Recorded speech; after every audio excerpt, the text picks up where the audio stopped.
G4S, a multinational security company, is running Mangaung Maximum Security Prison in South Africa, the second largest privately run prison in the world.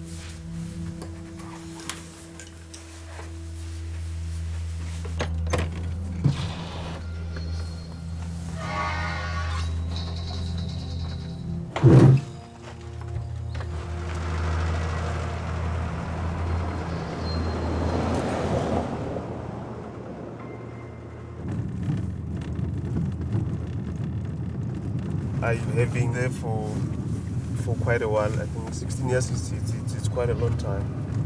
And somehow at first I used to panic, but at some point I had to get used to the environment. Still with that risk, it is quite frightening to wake up in the morning and then knowing exactly what is it that you're going to face. The Minister of Correctional Services says it's a state-of-the-art facility that complies with the international standards of security and safety.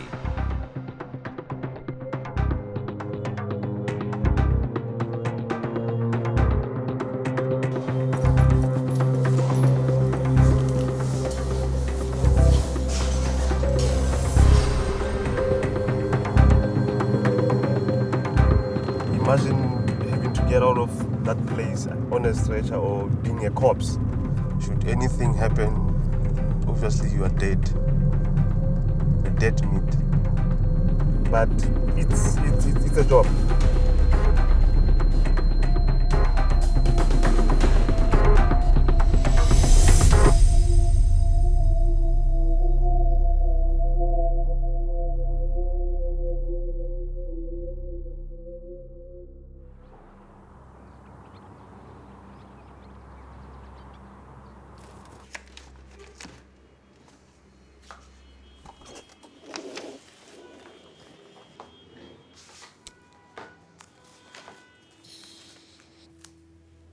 Inmates imprisoned all over the country write us letters, sometimes about their legal case, their legal procedure, their appeal matters, but they'll also write to us about prison conditions, assaults. We're kind of the only journalists they can turn to. I noticed that, hey, Mangaung prison, it's a big pile of letters, proportionally more than from other prisons.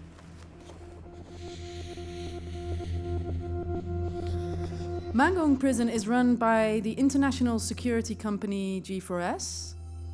They run private prisons and immigration detention centers in the UK, in Australia. They're involved in detaining Palestinians in Israel. They had contracts for services for Guantanamo Bay.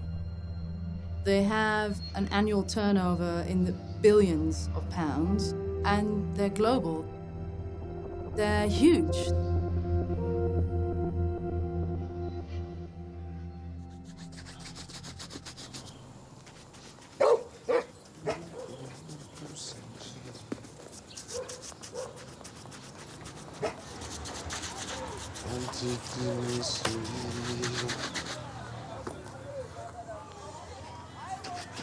I applied for a job and then I got the job there.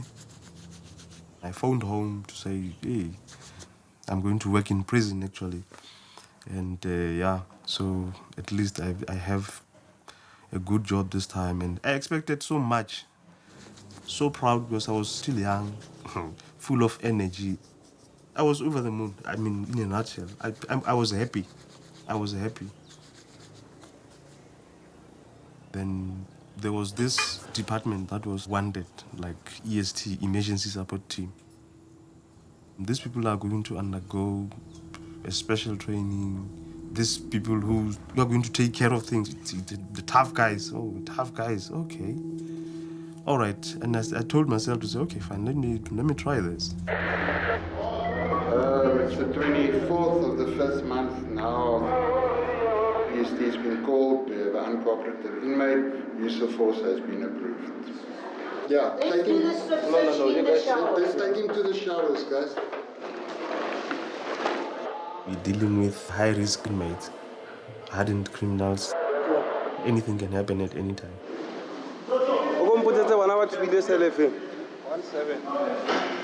Evidence. These are the chairs. Voting rooms. Piece of toilet pot. Street 6 cell 3, where one inmate stepped in this cell.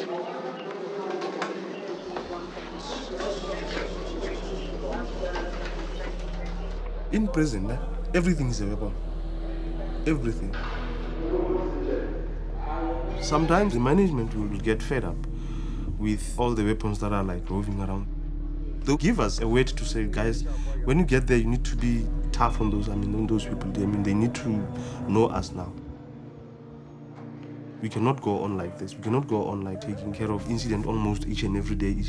Somehow we need to put a stop on this, right? We need to put a stop on this. No. So we'd get a way to say, just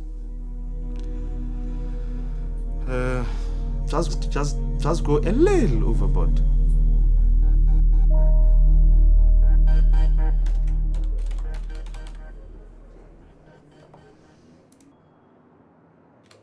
It's the monopoly of the state to say to an individual, you violated a certain fundamental norm in society that we all agree shouldn't be violated.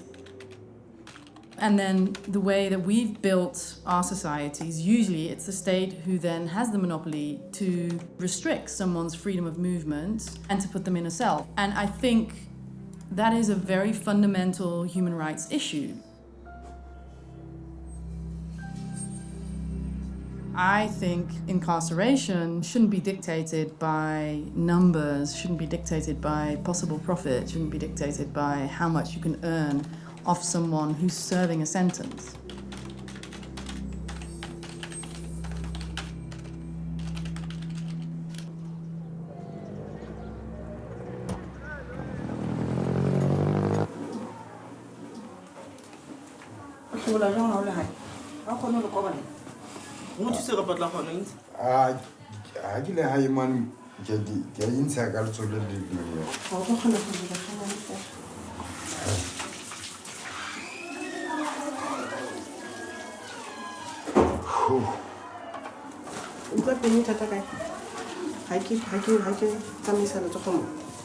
Yes, sister, when all the Miss Monana,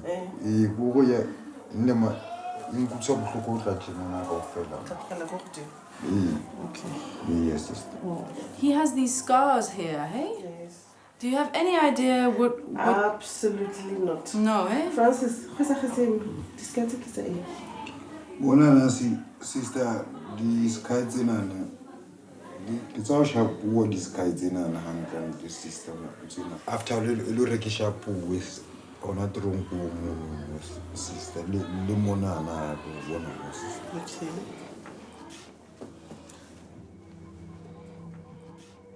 Nele ka bo ma February bana ba nkisa ka 4 years ka mo. Ha ba kena ba fitla ba rentsha ba re tshwarisa le bota. Go tshwariseng ha bona le bota. Ke lo re ba bona 28 di tsohong laka.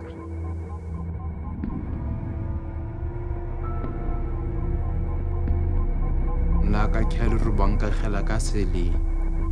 Ba kwala le mati. Bantse ba re ba batla ho ntshetsa bohlale ba re ke beng gangster. Ba fitla ba yeza ba ngatella ka dichoku mono le re bantse ba nra. As to how effective is the electric shield, that thing it's so. It's like you've been hit by a truck when you get shocked by with that thing, right? Ba hutse budu.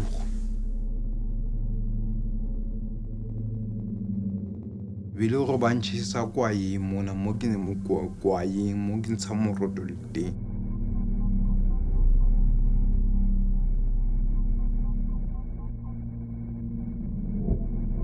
Ne ho na le ditulo tsena tsa ntho tsena tsa ditshepe tse ka diseleng tsena ne ke otlwa ba ne ba ngotla ntse ho sona that is why e le reng ke tsamaya ka di-crashers spinal cord sa ka se le sa twiste.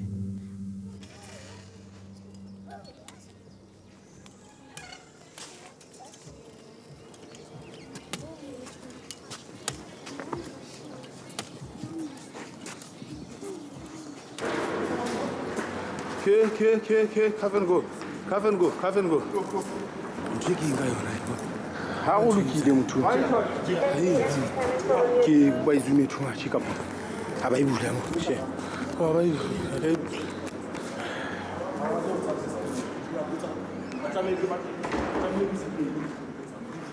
The filming part of it, we do that. Ne? We will only film. We will only take the footage that we would want to, to be seen. Not this one that will land us in hot water. Right? Because obviously they will tell us to say, guys, for you to avoid trouble, you cannot shoot something that is wrong.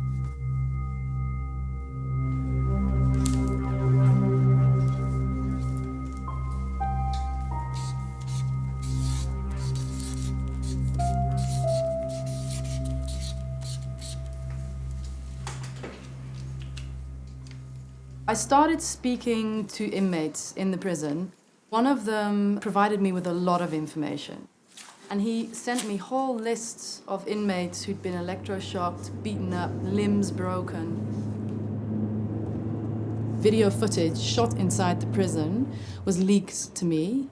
And then I had video footage to back up what I'd already heard from inmates, from warders.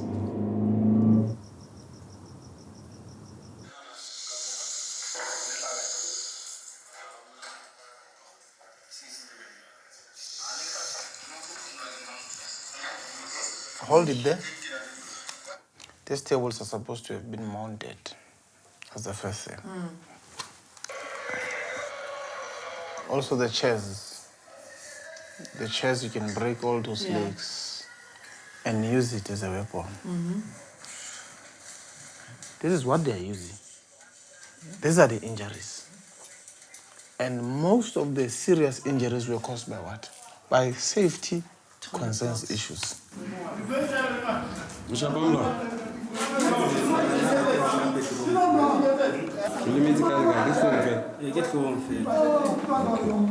Is this the guy they stabbed? Yes. Oh, I can't look at that. Oh my God, oh. You have to look at it. I know, I've seen it.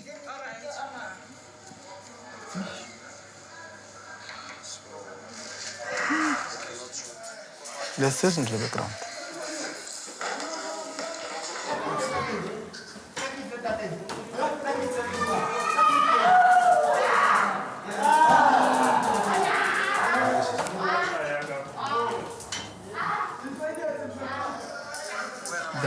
They are electroshocking the attackers.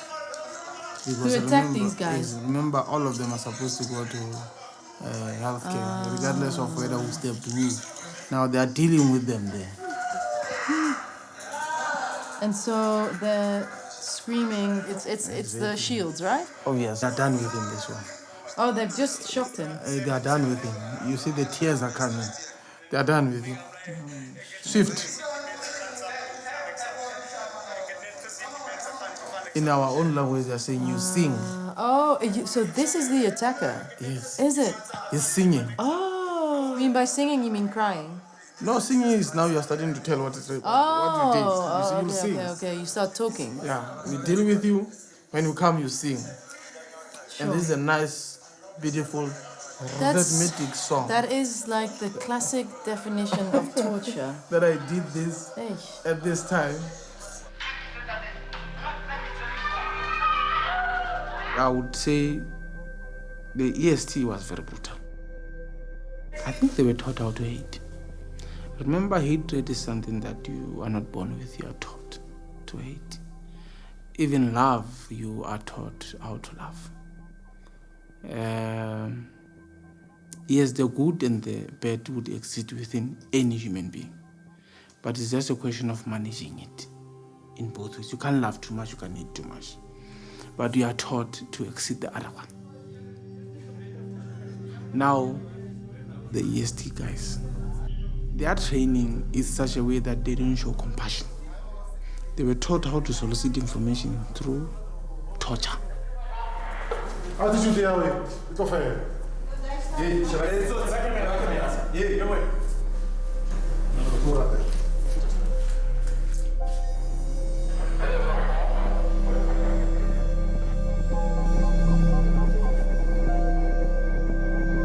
The inmates need to fear. And I remember one other guy, one of the management guys, he would say, these pigs don't have to get used to you.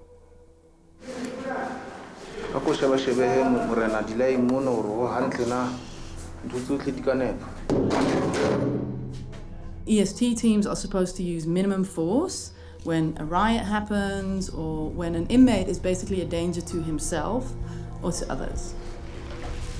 But what you see in Mangaung prison is that the EST team would also be sent to perceived troublemakers, people on hunger strike, people who have very minor things held against them. So they're basically used as a tool of crowd control.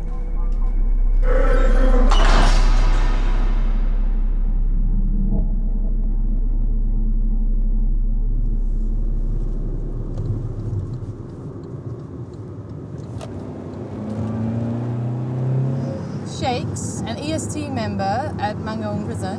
He's been there for 16 years now, so he knows a lot. And we decided to meet not in Bloemfontein because of safety.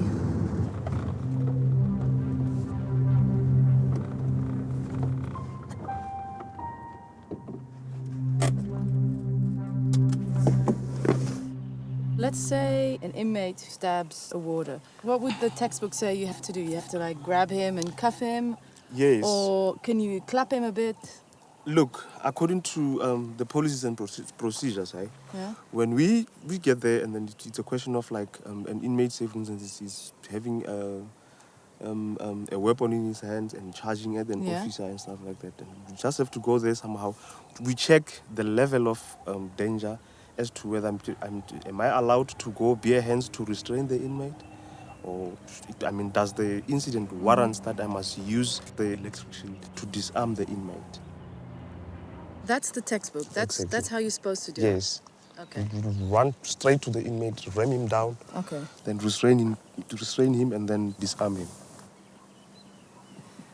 I think probably up to 70, 80 inmates that I've interviewed who said they've been electroshocked. And not just what you said, restraining, but a lot of them told me about how the EST would come to their cell, they'd be stripped down naked, the EST would pour water on them, and then use their shields on them. Look, I cannot say I didn't see it. Somehow, I think I was part of that. I saw them happening, and normally it will be a case of when you pour water on somebody and then electrically shock him. It's more effective than when he's and the EST knew this, right? It's not for no Yes. reason that they poured water on him, on the inmates. Yes, we knew it. Was that something that the management knew? They knew this was going on? I think each and every incident that we attend, both of them as the heads of the department, should or must know. Could you refuse an order? Well, I cannot.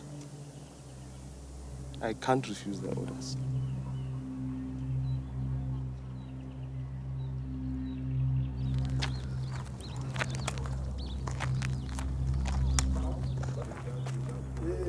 Yeah, blah. How's it? Sharp. You sharp, Yeah, blah. After a long time. Yeah. How are you? I find me. Excellent. Yeah, I'm gonna relax. Oh, Pumula. Okay, brother.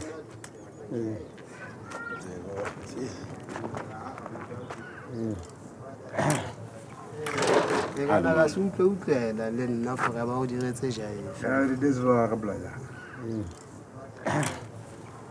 I want to make this bit lady. On a G4 yesterday.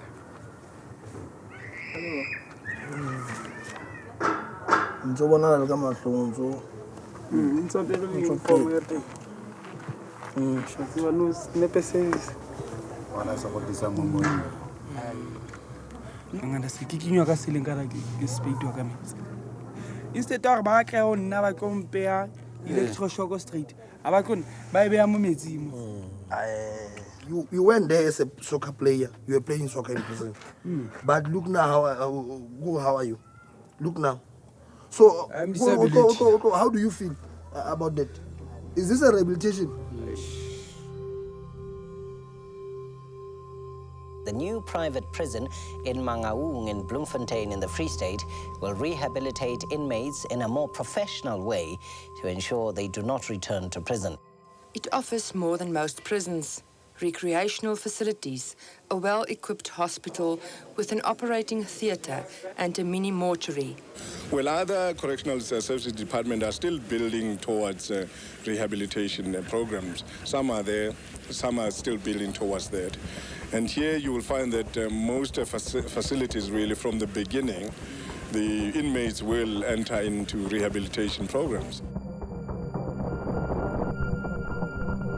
On paper, Mangaung Prison has got fantastic programs for inmates. They've got way more courses and so on for inmates than in other prisons, and that was kind of also their selling point when the prison was built. It was considered way more fancy and really nicer for inmates than state-run prisons, and the complaint then was, oh, we're building a hotel and blah blah blah. It was considered a bit too fancy. They've got a lot of programs there, from candle making to sewing to vegetable garden to welding. But what the company actually did was give the inmates a certificate like, congratulations, you've done your computer course, here's your certificate. But basically, they would only get the certificate, not the course. And because they gave an inmate a certificate, they could charge the department for the course.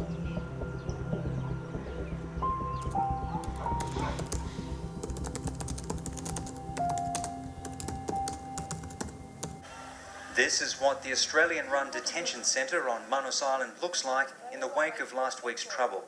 Guards from the security firm G4S allowed locals armed with makeshift weapons into the detention centre last Monday night, where he says they brutally assaulted asylum seekers. I found out that the problems at Mangaung prison do not exist on their own. G4S has a long, worldwide track record of scandals.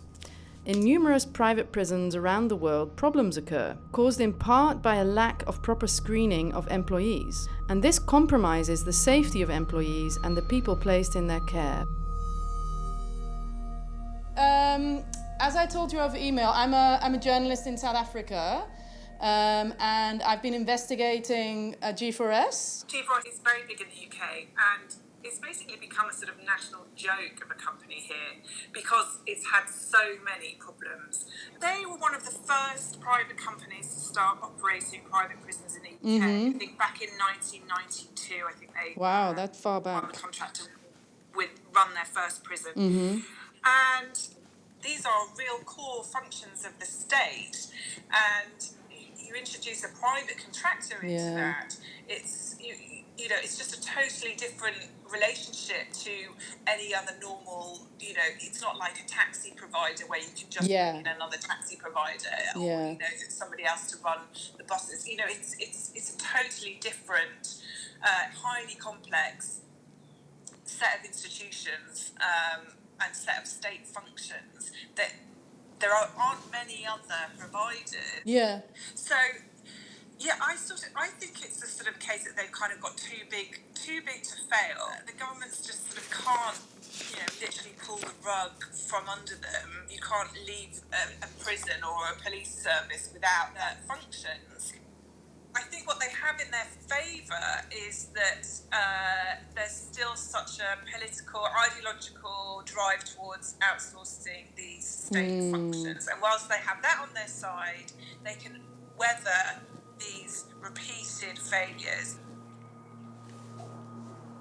We've seen scandals from other big players like Serco, Sodexo. In fact, what we see is that whenever our services get privatised, costs go up, both for individuals and for the public. So I think privatisation is failing.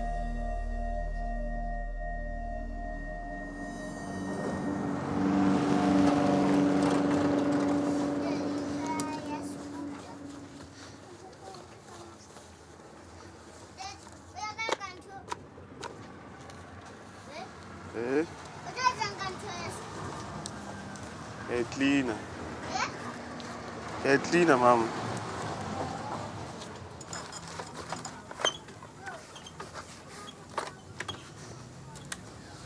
Shakes is very sweet.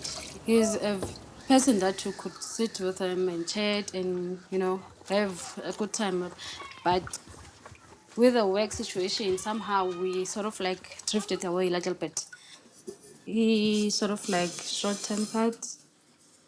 He gets angry easily. He's always sort of like suspicious of like almost everything at home.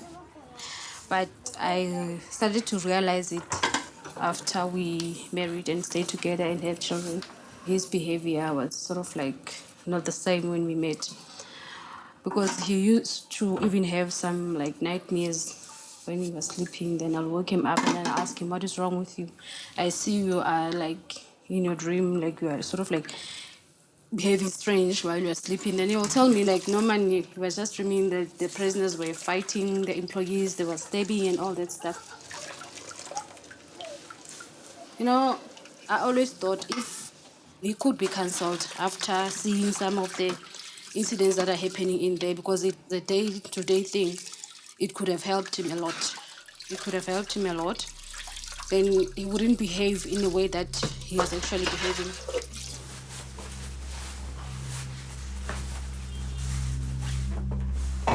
Safety. I experienced many incidents where officials were being attacked, and then by the time we reacted, the incident would have happened already.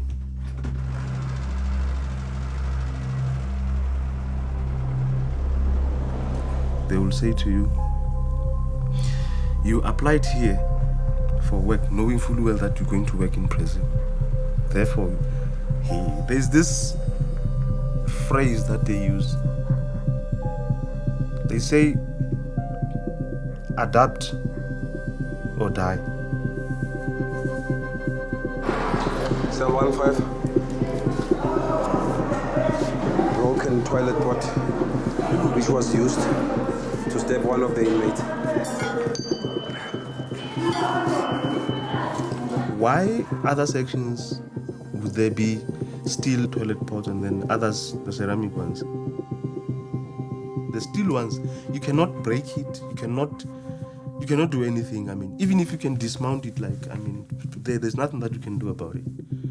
But this one, it's easy to can dismount this one. Very, very easy. Even if they break, that toilet pot, you won't even hear. They are so tricky, they will cover it with blankets and then break it. The toilet pots were so fed up with such that we said, look, how possible it is for you guys to remove these things and then put in the plastic ones.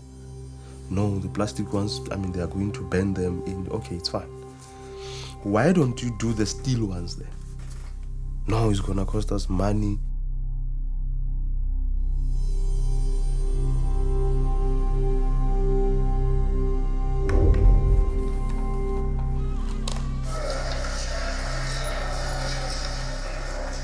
I think with G4S, It's a huge company, and their only reason of existence is to make profit.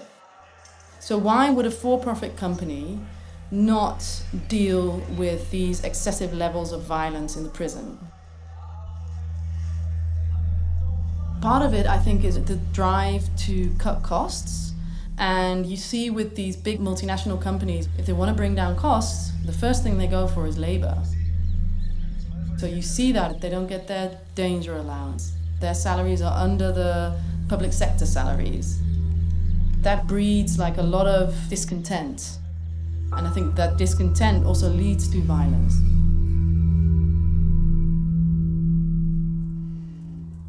I was standing alone in front of that image, was holding the fluorescent tube. Two of them. Jesus. When I think of that, I can't even sometimes sleep like before. Yes, I remember. Yo.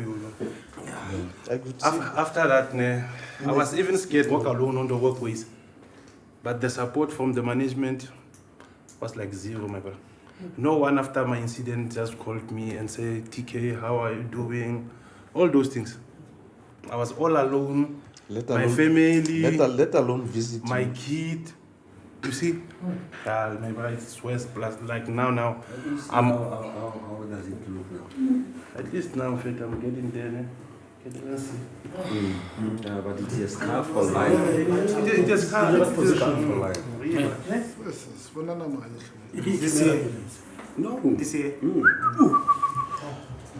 Someone is going to die. The momentum it is building and getting up there. Every day. No, we are missing a point. Actually, the sad thing was someone has died in that place and an official. It's because he didn't die inside the prison. That would not want to admit it. Teba, remember Teba? May his soul rest in peace. He was stabbed by about 8 or 6 inmates. They grabbed him like this. He was hospitalized for something like 3 to 6 months, that guy. He came back, he was sent back to the same situation. He was stabbed again by the inmates. Then he passed away at his home. Now it looked like he passed on because of natural death. It's quite disturbing for us to see these things as normal. Instead of the company providing safety working environment for us. They see you as something that they can use and then dump. Use and dump. I told the guys one day to say, I'm tired of being a money-making machine. Things must change.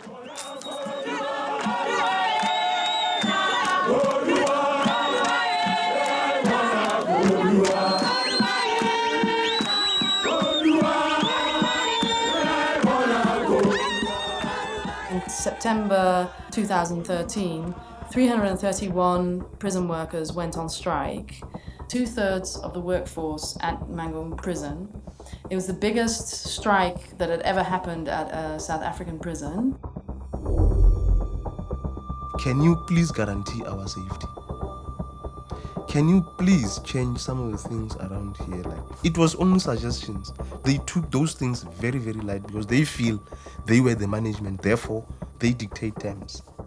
G4S is a global organisation running many of these correctional facilities around the world. We have best practices around the world that we can learn from. We're confident that our processes and procedures of running this facility are absolutely world class. Basically, the prison ground to a standstill. It couldn't operate anymore. But the thing is, with prison workers, under South African law, they're considered essential services, like doctors, police, firemen. They're actually not allowed to go on strike legally. So they were ordered back to work, but no one went back to work, and then G4S dismissed them.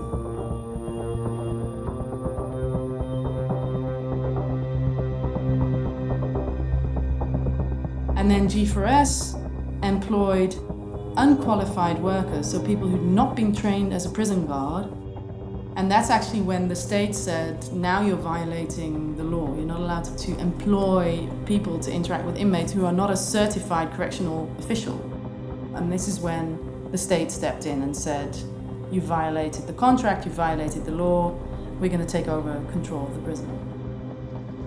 Now, it's up to Gauteng Provincial Commissioner of Correctional Services, Zachariah Medise, to restore order. And a situation like the ones that we have been experiencing cannot be allowed. During the 10 months that the Department of Correctional Services was running Mangaung Prison, the union, Pop Crew, who was initially against G4S, completely changed their tune and started negotiating with G4S to get the 331 workers re-employed. By this time, the investigation hadn't been released, hadn't been published, so nobody really knows what they found, but they did hand back control of the prison to G4S. And so the workers felt they had no other option because unemployment is so high. Pretty much all of them went back to work.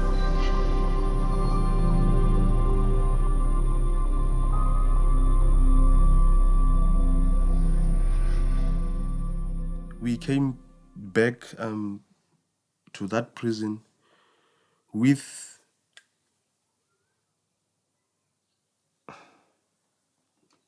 I would say we found that place like that. Nothing has changed. I can't explain the feeling. It's worse. It's depressing. Camera is running, yeah?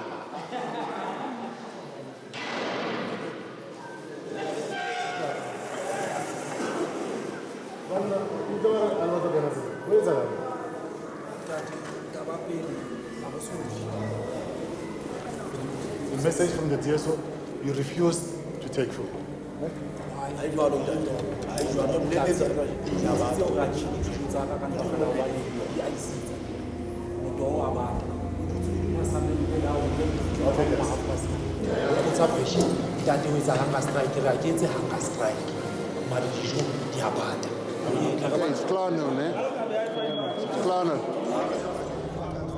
They will tell you, no, they are running a business. They're not coming to play. They are running a business. Okay, running a business, all right. Let's see then how do you run business?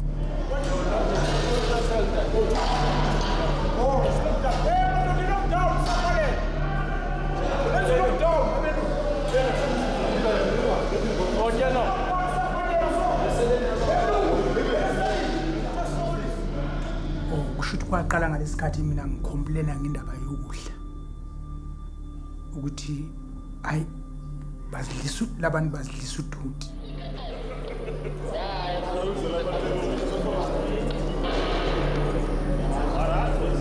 We are going to remove inmate Bidlamini. Is this stopping the peace and the good order of the prison? The boss is not going to try and talk to the inmate. The inmate is aggressive, but he is mentally unstable. So let's negotiate. Don't turn your back on him.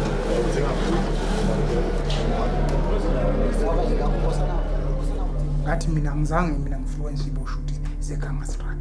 But no, lokho kuzokhoza ukuthi ibosha seziyakanga strike.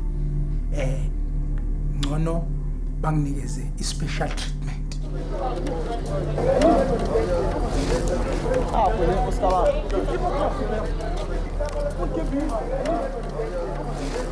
Confirmation to inject the inmate.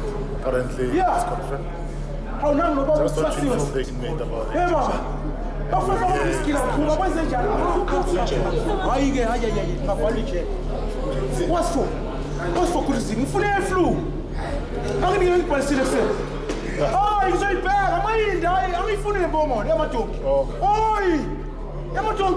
Kushuthi mina ngazitshela ukuthi lo mjovo kushuthi mawungabe sebengijovile ufika kumina angeke mhlambe ufike ngoba I'm not angisimuntu ogulayo ngithi kushuthi mawufika kumina mhlambe uzongibulala ngoba angiguli ndawo. Yeah, I'm not an enemy. I'm not an enemy. No. Okay, bring him. No.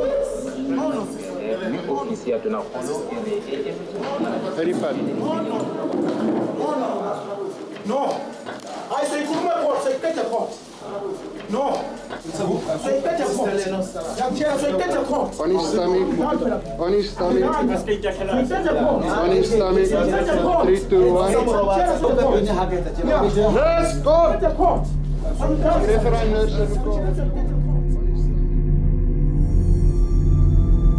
Business. Uness wa injector la isingini. Yeah. Which means mangithi ngiyacomplaina ku nurse utown nurse umjovo omude kangako wamadonki wazomjova ngomjovo wamadonki athi nurse ayikho into azoyenza ngoba naye upressurizwe yilabantu usaba labantu yabo.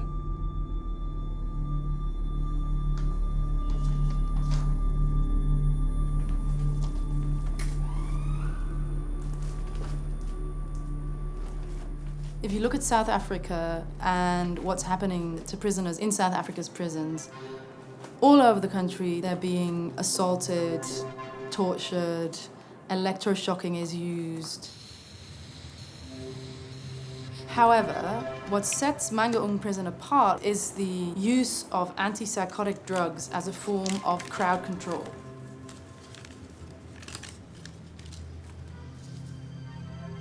Inmates had been telling me that they were being injected with this substance. It would make them feel like zombies. It turned out that it was antipsychotic drugs, but it was given to people who weren't psychotic.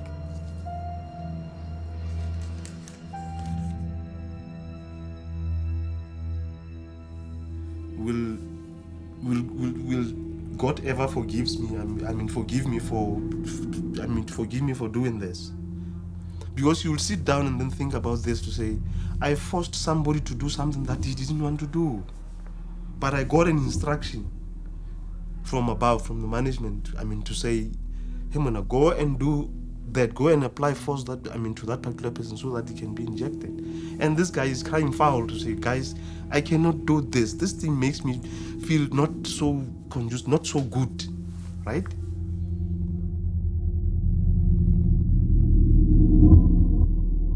Which means ngamanye amazwi mina bese ngiphila ngokulala. Ngicabanga ukulala. Which means ikhathele konke, ikhathele ingqondo, ikhathele nami. Yeah, ayikho into engicabangayo ukulala kuphela. Nokunotice sometimes mangithi ngibamba something. Thola ukuthi ngiyacheka.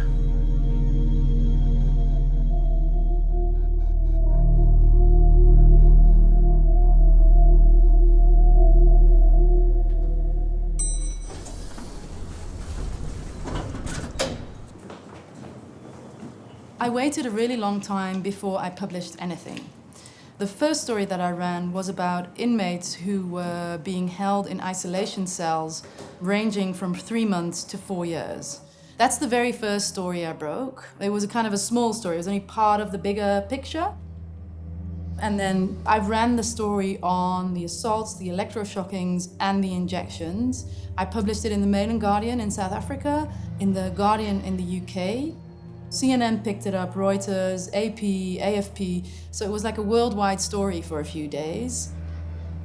The situation at the maximum security Mangaung prison is shocking and out of control. Serious allegations of abuse against inmates, forcible injections and electric shocks used as a form of punishment. G4S denied everything. They even, in one of the TV items, I think it was BBC or Carte Blanche, they actually interviewed Andy Baker. He is the director for G4S for the whole of Africa. The comments that a lot of these accusations are based on are coming from convicted criminals who are inmates in our facility and dismissed employees. That doesn't mean they don't warrant investigation. If there's anything that merits an investigation, we will investigate. We work with complete transparency, and if there were these type of extreme abuses, it would be there for all to see. Because so they didn't happen. All I'm saying is, if they happened, I haven't been made aware of it.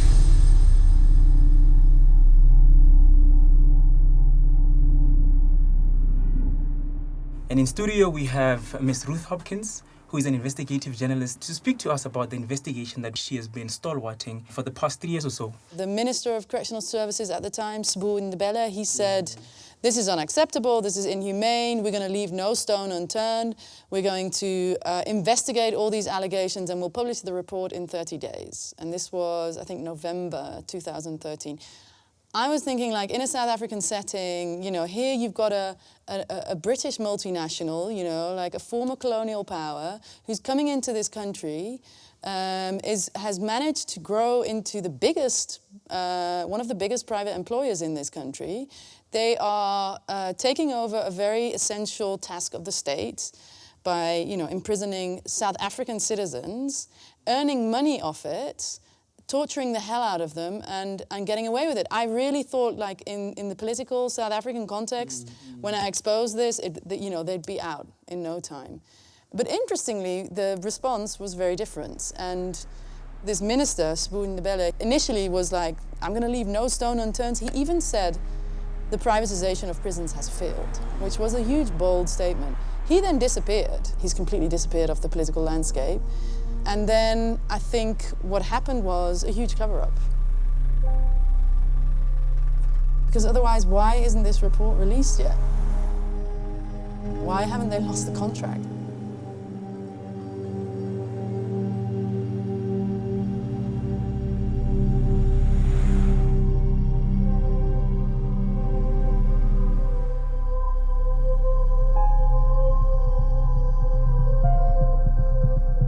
The prison was built, opened its doors, and then it turned out that this prison was extremely expensive. The costs were through the roof. And then the National Treasury investigated this, and they found out that this contract is completely inflexible. It can't be renegotiated. The government can barely get out of this contract. If they do, they face huge costs. So they're kind of imprisoned, you could say, within this contract. They can't leave it. But what you see is that actually the company, or the shareholders to the prison contract, they earn a 30% return on equity, which basically means it's basically the profit they're making, which is considered really, really high, 30%. It's actually, again, it's unacceptable in a public, something that's supposed to be for the public good. It's taxpayers' money.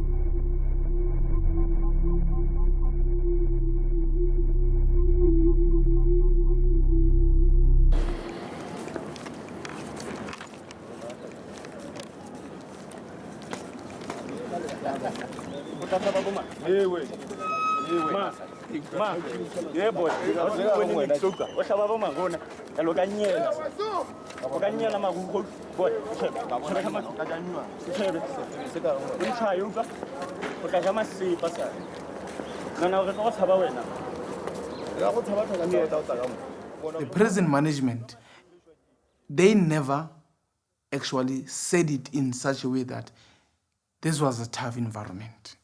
They would put it as if you have to go through all these modules, pass it like this and work like this, you will be safe.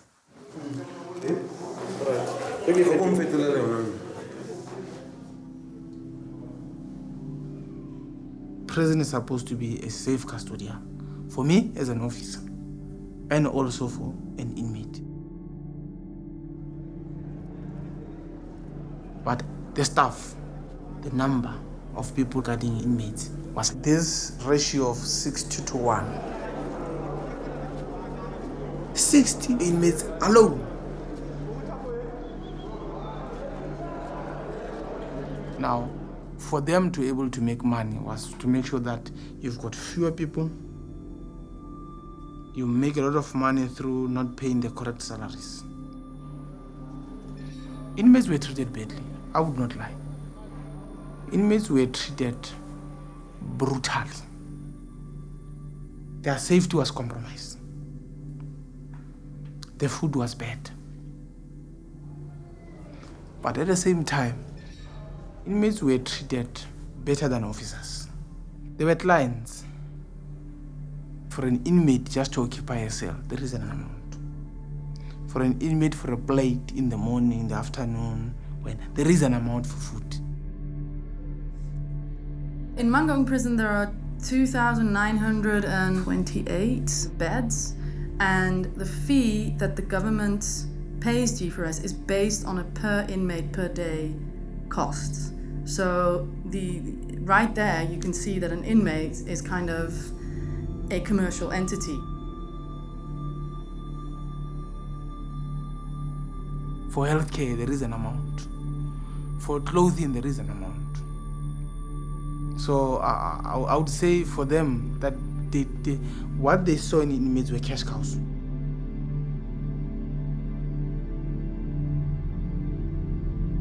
An added problem, you could say, in terms of privatizing prisons is that it's in the government's interest to show that they're bringing down crime. Whereas if you actually look at a privatized prison company, it's actually not in their interest to have crime rates go down. It's in their interest to have crime rates go up, because then you have a steady supply of offenders or inmates coming to your prison. For them, in order to make money, was for those inmates to be there. It was all about money. It's all about profit.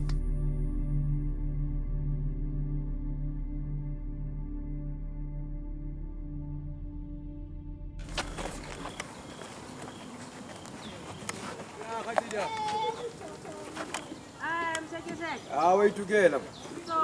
Yeah. Solo Hamis, you are. Yeah. La sorte le sorte. Lascia la camera, Antonio. Buongiorno, buongiorno. Wait together. La qua. Exacto, to va que tu Hamis.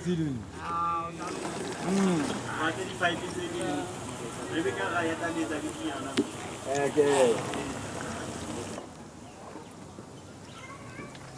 Tsentse ba tsene ke tsamaya le tso e le hore ba tseba ga ne ke sa qhwala ku utlwa bohloko ha ke ba bona and even le ka di-next door ka monana ku utlwa bohloko ha ba ntse ba hantse ke ba bona.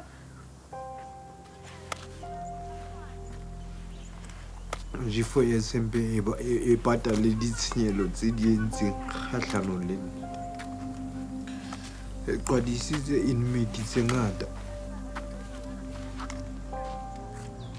A se sebaka se lorenkeng government e kana re e isa di-inmate ka ga sona sebaka seno sa G4S se ka ra private security.